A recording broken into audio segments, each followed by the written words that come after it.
소비자 물가가 8개월 만에 3%대로 올라서 장바구니 물가에 기상이 걸렸습니다. 정부는 최근 폭등세를 보이고 있는 배추값을 안정시키기 위해 중국산 배추를 긴급 수입하기로 했습니다. 정부는 오늘 민주당과 첫 야정 협의를 갖고 저소득층 성저구수 장학금 1,000억 원을 금년 내 지원하는 방안을 추진하기로 했습니다. 세계 경기가 불확실한 상황에서도 우리나라 수출이 탄탄한 증가세를 이어가고 있습니다. 지난달 무역 수지는 50억 800만 달러 흑자를 기록했습니다.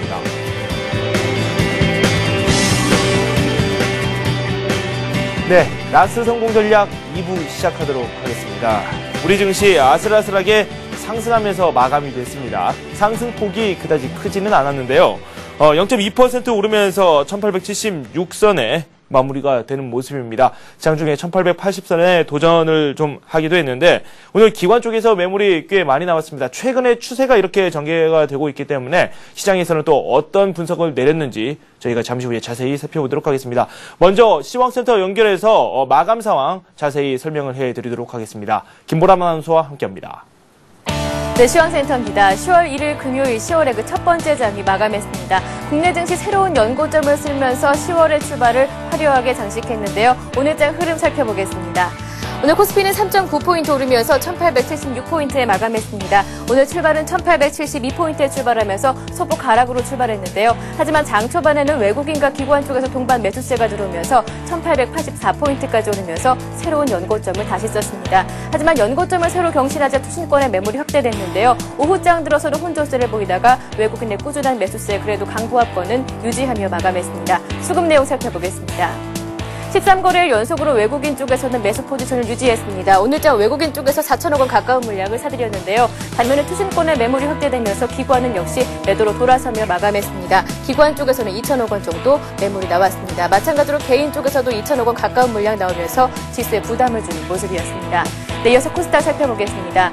코스닥은 8거래일 연속으로 빨간불로 마감했습니다. 오늘 코스닥은 2.3포인트 오르면서 495포인트에 마감했는데요.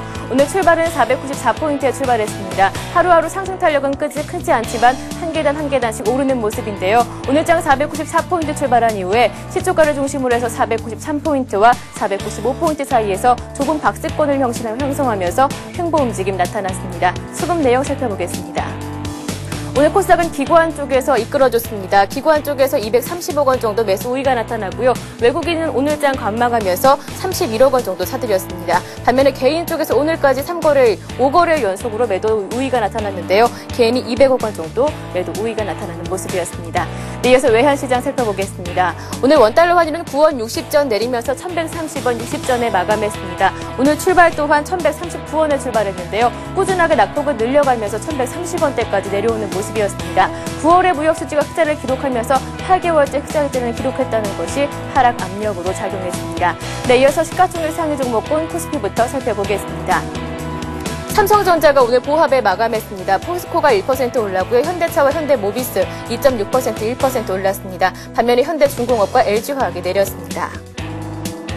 신한주주가 5% 큰 폭으로 올랐습니다. 금융주 상승세가 나타났는데요. 3거래일 연속 상승하면서 오늘장 5% 급등하는 모습이었고요. KB금융 마찬가지로 1.9% 올랐습니다. 삼성생명이 1.9% 올랐고요. 한국전력 역시 올랐습니다. 네, 이어서 코스닥도 살펴보겠습니다. 셀트리온이 1% 하락했습니다. 반면에 서울반도체는 3분기 실적이 기대된다는 증권사 우표금은 3% 큰 폭으로 올랐고요. SK브로드밴드 마찬가지로 4%대로 올랐습니다. 포스코 ICT가 2% 내리는 반면 CJ 오쇼핑이 오늘 강보합 유지하면서 마감했습니다. 메가스터디와 동서가 올랐습니다. 반면에 다음이 내렸고요. 태웅이 오늘 3% 오늘까지 하락세를 이어갔습니다. 네오이지게임즈가 2% 내리면서 약세를 보여줬습니다.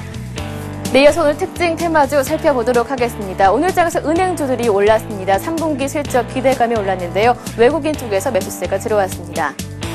신한지주가 5% 큰 폭으로 올랐습니다. 하나금융지주가 4%대로 올랐고요. 기업은행이 5% 오르면서 은행주들이 강한 흐름을 보여줬습니다. 반면에 조선주와 기계주들은 그동안 상승했지만 오늘 장에서는 차익실현 매물에 하락했습니다. 현대중공업이 4.5% 급락했습니다. 현대미포조선과 대우조선해양이 2%대로 내렸고요. 기계주 가운데서는 현대엘리베이터가 6.7% 급락하면서 조선기계주가 약세를 보여줬습니다. 네, 반면에 농업 관련주들은 큰 폭으로 올랐습니다. 농산품 가격이 상승하면서 주가도 함께 올랐습니다. KG케미칼이 3% 올랐고요. 세실이 4%대로 올랐습니다. 대동공업이 4.8% 오르면서 농업 관련주 상승 흐름을 지속하고 있습니다. 또 한 가지 희귀 금속주 살펴보도록 하겠습니다. 중국과 일본의 히토류 분쟁이 지속되면서 국내 기업의 희귀 금속 관련주들도 상승세를 이어갔는데요. 한진 PNC가 1% 올랐습니다. 폴리비전이 14% 가격 제한폭 가까이 올랐고요. 대연화성이 11% 올랐습니다. 유니온 마찬가지로 오늘 장에서도 6% 급등하면서 희귀 금속주들이 강세를 역시 이어가주고 있습니다. 중국주도 마찬가지로 올랐습니다. 중국의 PMI 지수가 2개월 연속 상승하면서 제조업 경기 개선 기대감이 반영됐습니다. 중국 식품 포장이 6.9% 올랐고요. 중국 원양자원은 대규모 자금 조달 소식에 오늘 7.5% 오르면서 신고가를 다시 경신했습니다. 차이나 그레이터가 7.6% 올랐고요. 중국 엔진 집단과 동아 체육용품 모두 3%대로 올랐습니다. 마지막으로 전기차도 살펴보겠습니다. 정부의 보조금 지급 소식에 다시 한번 상승세 이어갔습니다. CT&T가 14% 가격 제한폭 가까이 큰 폭으로 올랐습니다. AD모터스가 9%대로 급등했고요. 삼양옵틱스가 6% 오르면서 전기차 관련주들이 강한 모습을 이어갔습니다. 네, 이렇게 시장 흐름 살펴봤습니다. 다음 주는 삼성전자의 예비 실적 발표에 들어서면서 본격적으로 실적 시즌에 도입합니다. 라스 성공 전략과 함께 대응 전략 세워보시기 바랍니다. 지금까지 마감 시간이었습니다. 네, 현대증권 류용석 팀장 연결되어 있습니다. 다음 주 투자 전략까지도 구체적으로 짜보도록 하겠습니다. 안녕하세요. 네, 안녕하십니까. 네, 연중 최고치를 계속해서 돌파하고 있습니다. 아슬아슬한 장이 계속해서 이어지고 있는데 그래도 외국인들 우리 시장에 대해서 상당히 좋은 모습을 보여주고 있어요. 어떻습니까? 예, 오늘 시장의 가장 두드러진 특징이라고 본다면은 어제에 이어서 오늘 외국인이 4천억 넘는 매수세를 보여서 이틀 만에 한 1조 원 정도를 매수했는데요. 외국인 매수의 지속과 함께 매수 강도 자체가 강화되고 있는 점을 좀 지적해야 될 것 같습니다. 오늘 외국인들은 전체적으로 본다면은 4,500억 정도 매수했는데요.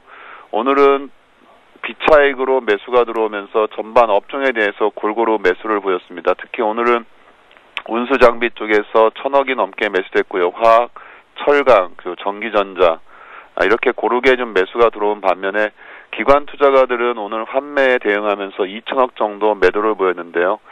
그 가운데 운수장비에서 1,000억 그리고 화학에서 1,000억 매도를 보인 반면에 유독 그 금융업종에 대해서는 1,400억 매수를 보여서 오늘 시장에서 좀 기관은 은행주에 좀 집중하는 양상이었습니다. 오늘 또 하나의 특징은 지수의 단기 급등 부담 때문에 짧고 빠른 순환매가 지속되고 있다는 점을 지적할 수 있겠습니다. 오늘 상승한 업종은 은행, 증권, 건설 등으로 볼 수 있고요. 이들은 비교적 그 밸류에이션상 저가 메리트가 있는 섹터에 해당되고요. 오늘 반면에 이제 조선과 기계 그리고 지주회사 등은 하락했는데 이쪽은 대부분 모멘텀 주식 가운데 좀 밸류에이션의 부담, 즉 가격 부담 때문에 하락한 거로 보여집니다. 즉 전체적인 시장은 상승 기조 속에서도 지수 단기 급등에 대한 부담 때문에 짧고 빠른 순환매 과정에서 종목별 수익률 차이가 발생하고 있고요. 오늘 원화는 1,100원, 1,130원까지 하락했습니다. 오늘 원화 강세 관련해서 수혜주였던 철강, 음식료, 여행 그리고 은행 업종들은 상승을 했습니다. 네, 원화 강세가 또 시장에 미치는 영향력이 어느 정도 있겠죠. 이 환율 시장에 대한 전망을 좀 들어보도록 하겠습니다. 어떻게 전망하십니까? 예, 최근에 시장 설명하는데 빼놓을 수 없는 가장 큰 변수는 실적이나 매크로 변수, 기타 다른 정책 변수보다도 환율로 압축이 될 것 같습니다. 미국 같은 경우에는 이제 그 연준이 중심으로 해서의 그 경기 부양적인 양적 팽창의 그 정책, 즉 QE 두 번째 시즌에 진입했다는 표현처럼요. 양적 완화가 지속되고 있고 추가적으로 이런 부분들은 달러와 약세로 이어질 가능성이 농후합니다. 특히 미국 정부에서 다른 무역국에 대해서 저평가된 환율 국가에 대해서는 무역적인 부분에서의 그 제재 조치까지도 입법화하고 있어서 특히 그 아시아 통화에 대한 강세 압력이 상당히 세진 측면이 강한데요. 이는 글로벌 전체 시장의 환율 구도가 달러 약세와 빗달러 특히 아시아 통화의 강세로 이어질 가능성이 높은데요. 이는 외국인 입장에서는 원화 자산 가치에 대한 그 부각 때문에 지속적으로 매수할 수 있는 배경이다 이렇게 보고 있고요. 환율 같은 경우는 연말 저희들은 한 1,100원 선까지 하락할 것으로 보이고 있고요. 내년도 상반기에는 대략적으로 1,050원 정도까지 하락할 수 있는데, 이걸 기준으로 코스피가 그 환율 하락과 코스피의 상승이 서로 반비례 관계에 있다라고 본다면은 지수는 아마 환율이 1,050원 정도에 도달할 경우에 코스피는 2,000선을 넘지 않을까 이렇게 기대를 하고 있습니다. 네. 해외 증시 소식도 한번 살펴보도록 하겠습니다. 주말 동안에 또 어떤 영향력을 발휘할지 구체적으로 경제 지표 쪽으로 살펴보도록 하죠. 어떤 것들이 기다리고 있습니까? 예, 이제 월 말이 지나고 이제 월 초가 됐는데요. 보통 이제 월 말보다는 월 초에 해외 쪽에서는 지표가 많이 발표되는 경향이 강합니다. 특히 주목해서 봐야 될 지표들이 많기 때문에 월 초에 그 해외 시장 방향성은 아무래도 이런 그 경제 지표의 동향에 따라서 좀 등락이 있을 것으로 예상이 되는데요. 현재 그 예상돼 있는 미국의 그 오늘 포함해서 다음 주까지 지표들을 보면 대체적으로 전월치 이전치보다는 현재 예상하고 있는 수치들이 비교적 개선된 흐름을 보인다는 특성이 있습니다. 즉 시장에서 보면 이제 오늘 개인 소득과 소비가 지난달보다 개선될 것으로 보여지고요. 다음 주 주초에 발표되는 ISM 제조업 지수, 자동차 판매 지수 이런 것들이 있는데요. ISM 제조업 지수를 제외하고 자동차 판매 지수나 고용 등 이런 그 주말에 발표된 지수 자체는 좀 개선된 흐름을 예상할 수 있겠습니다. 소비자 평가 지수이신 미시간대 지수 역시도 지난달보다는 개선될 것으로 보여지고요. 고용 같은 경우에도 주말에 발표되지만 다음 주에 전월에 6만 7천 개에서 7만 5천 개 정도로 아직은 미약하지만 좀 개선 추세는 이어갈 것으로 보여집니다. 다만 좀 악화될 거로 예상되는 변수는 ISM 제조업 지수하고 소비자 신용 변수가 되겠는데요. 크게 ISM 제조수가 낮아지지 않는다면 전체적인 매크로 지표의 흐름은 미국 시장의 그 어느 정도 견조한 상승을 지원할 것으로 예상되고요. 만약에 이제 급등했던 다우지수가 좀 가격 조정, 기술적인 가격 조정을 보인다 하더라도 일단 1,700선 정도를 유지한다면 일단 다우지수 기준으로 미국 증시의 글로벌 증시는 상승 추세가 살아있다 이렇게 좀 간주해도 크게 무방하지 않나 이렇게 보고 있습니다. 추세 자체는 지금 잘 꾸려지고 있습니다. 그렇기 때문에 10월 우리 증시도 상당히 기대되는 부분이 많은데 전망 한번 들어봐야 되겠죠? 어떻게 보십니까? 예, 10월 증시는 저희들이 요약한 건 이제 기대되는 그 대외적인 유동성의 지속적인 유입이고요. 실적 시즌을 겨냥해서 실적과의 그 유동성 간의 그 조합 이렇게 좀 보고 있습니다. 레인지는 대략 한 1930선까지 좀 상승할 것으로 예상되는데요. 9월 달에 워낙 지수 상승폭이 크기 때문에 10월 달에는 오히려 9월에 선반영된 측면을 감안해서 지수의 상승폭 자체는 크지 않을 거다 이렇게 보고 있습니다. 글로벌 증시의 그 전체적인 흐름은 아직 낮은 밸류에이션들을 고려하고 있고요. 특히 우리 같은 경우는 3분기 어닝 시즌이 사상 최고치라는 점이 있어서 좀 긍정적인 조합이 예상이 됩니다. 지수의 상승 모멘텀은 여전히 외국인들에서 의해 나타나는 유동성 유입으로 볼 수 있겠고요. 이런 흐름 자체는 당분간 지속될 것으로 예상을 하고 있습니다. 즉 달러 약세 기조와 원화 강세 기조 그리고 위험자산 선호의 요소들이 결합된다면 수급 여건은 상당히 개선된 흐름을 보일 것으로 보여지고요. 다만 이제 펀드 환매 같은 경우는 1900선에 임박하면 또 한 차례 좀 많아질 가능성이 있지만 어차피 1900 가기 전에서 이런 펀드 환매가 좀 완화된다면 1900 넘어서의 흐름은 또 양호할 수 있기 때문에 여전히 1800대 환매와 좀 비슷한 관점에서 봐야 될 것 같습니다. 시장의 모멘텀으로 될 수 있는 것은 10월 중순 중국의 그 12차 5개년 계획 발표에 따른 에너지 업종의 재부각 여부하고 소재 업종의 재부각 여부, 즉 달러 약세에 따른 소재 업종의 불이라고 볼 수 있겠고요. 또 하나는 4분기에 중국의 경기 서행 지수가 돌아설 수 있는지 여부도 주된 관심거리가 되겠습니다. 다만 이제 주식 시장에서 그동안 많이 올랐던 종목에 대한 지수 부담들이 최근에 차익 매물로 그리고 후회됐던 종목이 저가 매수라는 그런 이전과는 다른 역차별적 현상이 나타나고 있는데요. 이런 현상은 저희가 보기에는 다음 주 초중반까지는 진행이 될 것으로 보여지고요. 본격적인 어닝 시즌이 되는 다음 주 이 두 번째 주 이후부터는 다시 한번 그동안 선 조정을 보였던 에너지 섹터라든가 소재 섹터, 산업재들이 실적 모멘텀을 부정으로 재차 상승할 것으로 이렇게 예상을 하고 있습니다. 네, 이렇게 해서 현대해증권 류용석 팀장과 함께했습니다. 도움 말씀 감사합니다. 네, 고맙습니다. 네, 잠시 후 뉴스가 이어집니다.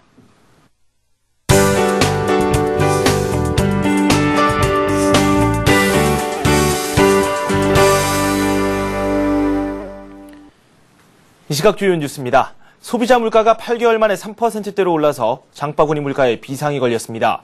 이상 기온에 따른 작황 부진으로 생선과 채소 등 신선식품 지수는 1990년 통계 작성 이래 최대인 45.5%나 폭등했습니다. 통계청에 따르면 9월 소비자 물가는 지난해 같은 달에 비해 3.6% 상승했습니다. 이는 지난해 4월 이후 가장 높은 것입니다. 지난달 소비자 물가는 한 달 전보다도 1.1% 올랐습니다. 특히 신선식품 지수는 작년보다 45.5% 올랐고 한 달 전보다 19.5% 올랐습니다.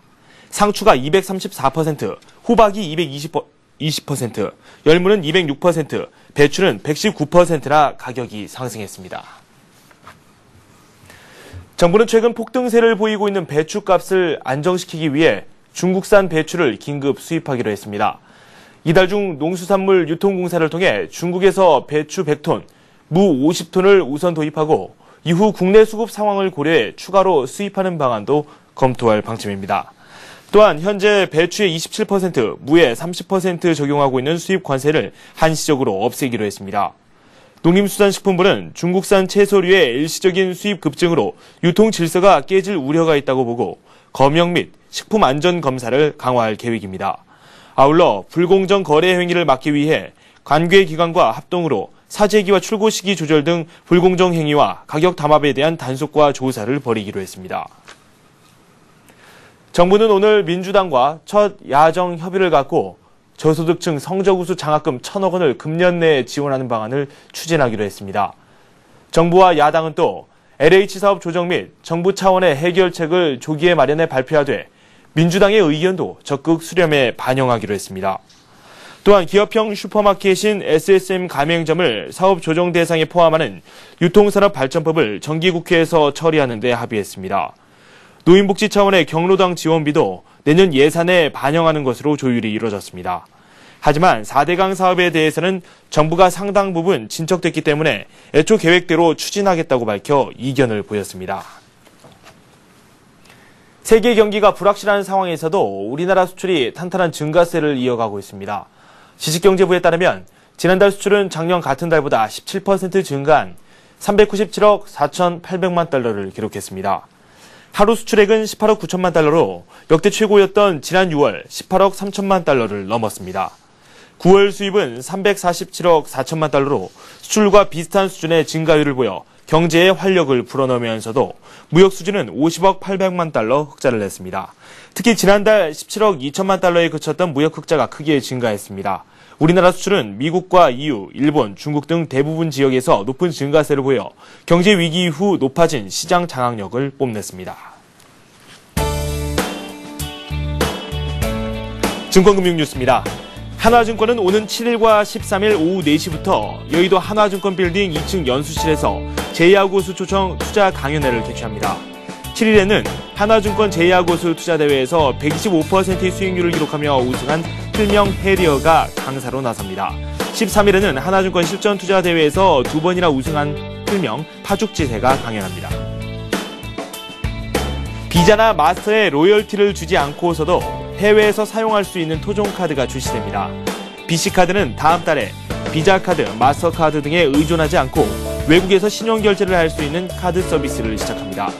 미국의 신용카드 회사이자 국제 네트워크 운영사인 DFH와 제휴해 DFH의 전 세계 가맹점과 현금 지급기를 사용할 수 있도록 한다는 계획입니다. 사는금융지주는 지역경제 활성화를 위해 경상북도와 차세대 건설기계 부품산업 육성 및 협력 네트워크 구축을 위한 업무 협약을 체결했습니다. 사는지주와 경북은 앞으로 차세대 건설기계 및 부품 특화단지 조성과 경제자유구역 조성 및 기업 유치, 지역 전략산업 육성 등을 공동 추진합니다.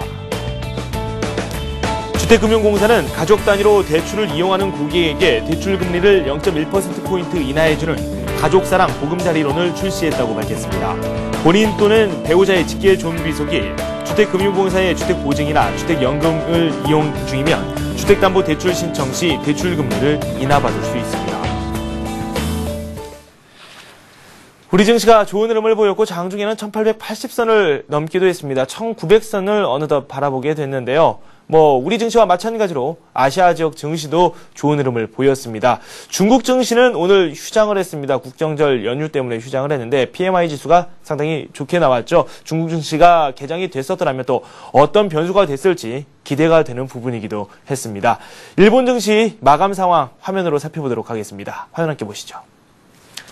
네, 소폭 오르면서 마감이 됐습니다. 9,404선에 마감이 됐는데요. 전날 미국 증시의 주요 지표가 개선됐다는 게 또 영향으로 작용을 한 것 같습니다. 엔고 현상이 주요 원인으로 꼽히면서 일본 금융당국의 추가 부양책에 대한 기대도 점차 커지고 있습니다. 네, 오늘 저희가 준비한 소식은 여기까지입니다. 저는 다음 주에 다시 찾아뵙겠습니다. 시청해주신 여러분 고맙습니다.